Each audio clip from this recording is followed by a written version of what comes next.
sehat, Indonesia sehat, bersyukur. Pemimpin pengawas adalah lini terdepan, menjembatani antara pegawai dan atasan. Sudah seharusnya memiliki kemampuan sesuai dengan jabatan yang diemban, melaksanakan pelayanan publik yang terdepan.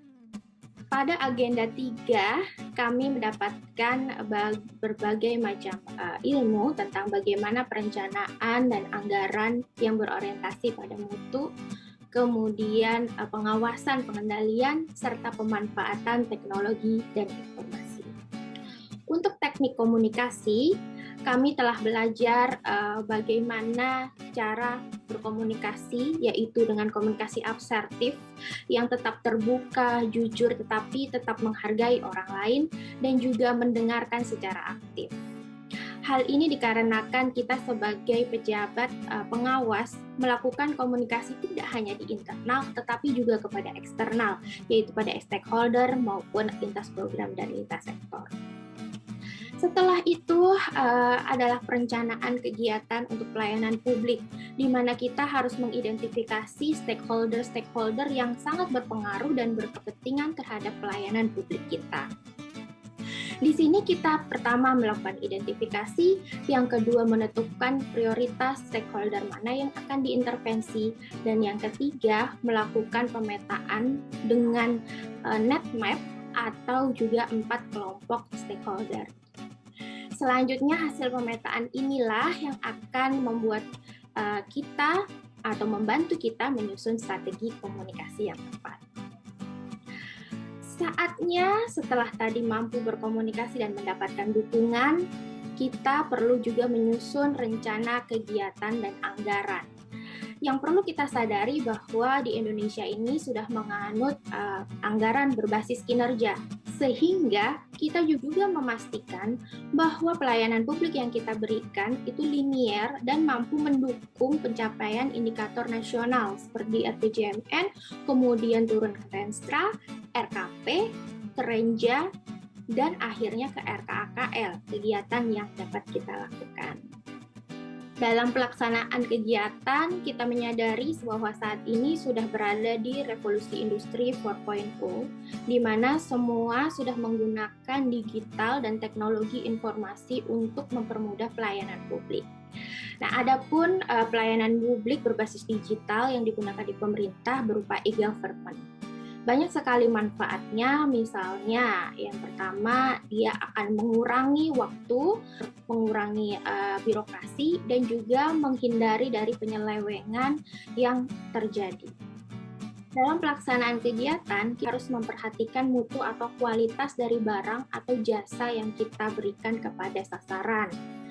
Nah, beberapa contoh penjaminan mutu misalnya melalui ISO untuk international standard, kemudian ada SNI atau yang berlaku di Indonesia. Untuk penjaminan mutu di internal pemerintahan biasanya kita mengenal dengan SPIP atau Sistem Pengendalian Internal Pemerintah. Tim inilah yang akan melakukan upaya-upaya untuk menjamin mutu pelayanan publik yang kita berikan kepada masyarakat. Dalam pelaksanaan kegiatan diperlukan juga manajemen untuk pengawasan. Hal ini bertujuan agar memastikan bahwa kegiatan sesuai dengan tujuan yang telah ditetapkan. Yang kedua, memastikan bahwa jalannya kegiatan itu sesuai dengan standar operasional prosedur yang telah ditetapkan. Yang ketiga adalah mencegah atau mengatasi hambatan atau masalah yang dihadapi. Dan yang keempat adalah mencegah terjadinya penyelewengan sumber daya, waktu, maupun anggaran. Adapun kata kunci dari manajemen pengawasan ini adalah integritas sumber daya manusia itu sendiri. Di sini SPIP melakukan manajemen pengawasan mulai dari perencanaan, proses, output, sampai dengan dampak yang dirasakan. Keseluruhannya akan dibungkus dengan pengendalian pelaksanaan kegiatan. Adapun langkah-langkah untuk pengendalian, yang pertama adalah menetapkan standar kinerja. Ini bisa berasal dari RAK, bisa berasal dari kontrak, ataupun perjanjian kinerja pegawai. Yang kedua adalah pengumpulan data dan informasi untuk terkait capaian kinerja. Yang ketiga, membandingkan hasil antara capaian kinerja yang diperoleh dengan standar atau perjanjian kinerja yang telah disepakati. Dan yang keempat adalah melakukan koreksi apabila terdapat kesalahan atau permasalahan-permasalahan yang ditimbulkan selama berjalannya pelayanan publik. Berdasarkan jenis pengendalian, terdapat dua pengendalian. Yang pertama adalah monitoring, yaitu melaksanakan pemantauan saat berjalannya kegiatan.